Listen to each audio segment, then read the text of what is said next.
Like everybody else in the league, we are extremely excited to get started. Our guys have had just a tremendous attitude going back to January. I think we actually have used the bowl game as a motivational tool, basically going in to win the game at the end there. We have a 14-point swing on a turnover. It was very disappointing for our team, and we've taken that and as Arian Foster, who I have great admiration for as to how he's handled that, stood there and answered every question from every media person. Usually they have to wait on me after the game because of the radio show that we do, and we had to actually wait on him from still answering questions. And I think it's just an example of how our team has handled that and made it a motivational tool. I think a lot of people thought we were going away after the 2005 season. We didn't go away. Our team bounced back. Played the national champions to the last couple series at our place, and LSU to the last 9 seconds. We get those 2 wins, we're probably in a BCS game.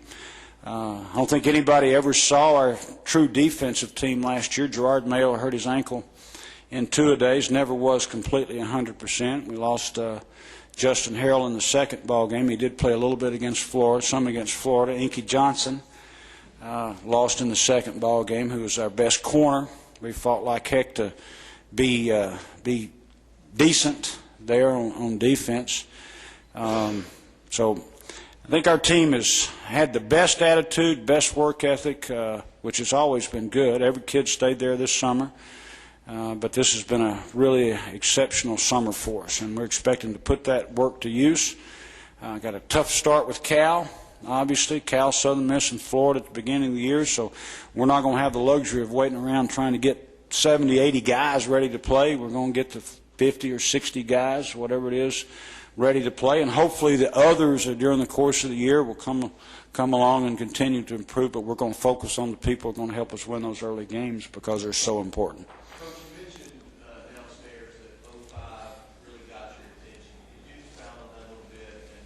Yeah, I've never been through anything like that as a head coach. Our teams have always played hard, always had great attitudes, always not always won every football game. I don't mean that. We've won 95 games in 10 years, which is the best in the Southeastern Conference. It was a real test for me. And at 55 years old at the time, learned a lot about myself and our staff and our football team. We made some changes on the staff, made some changes a little bit on our football team, got rid of some selfishness that had crept in unintentionally. Nobody knew it was coming or anything. Certainly worked like heck to make sure everything, we didn't assume anything, and our T's were crossed and our I's were dotted, and if we had any kind of distraction whatsoever to our football team, that we dealt with it firmly and quickly and fairly. And we've operated. We haven't had that anymore. You know, our kids have been where they need to be in classroom, and things are going along well. So other than that darn, loss to any of the losses, you can take all 4 of them, but we had 9 good solid wins too. What is David is a great football coach. He's a great individual as a person, and strong Christian man, and brings the right kind of morals. And we have an obligation much bigger than just football to our kids, and we've used it as a family approach, and I think that's why we've made it 15 years in this league, and we develop our young people. But David is a disciplinarian. He's a great communicator. We have a special bond. He and myself and John Chavis have a special bond that's unusual in college football, and I'm sure if he has an opportunity, wants to be a head coach again or go to pro football or whatever, I'll support that. But I know one thing: as long as he's at Tennessee, he's 100% Tennessee. Just on air games, you said that you're really ready to go. I am ready to go. I am really ready to go. This whole scenario that we've been through has regenerated me, and I've never been so excited about getting a season started since I've been coaching. other than maybe last year. What was the ups and downs about Eric's tweaking his knee there? You know, we were real fortunate that it wasn't a traumatic incident. It wasn't a lick that caused an injury, because when they went in to clean it up, it was basically wear and tear. So the surgery was simple, the recovery was simple, and we don't anticipate any problems whatsoever. Well, you know, you'd rather have your starter out there doing everything, but Eric had 2.5 weeks, done really well. It did help us evaluate where Jonathan Crompton was, which we had a good idea.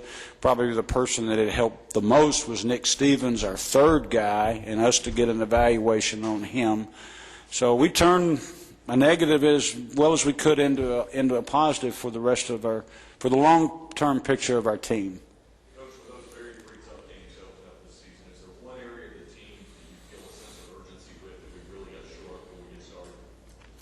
Well, everybody wants to point to our receiving core, and when you've got a veteran quarterback that can throw it like Eric, that would make sense that we want to. But I think our receivers will be where they're supposed to be. I think they will catch the ball. They will run the right routes and adjustments and things like that are there.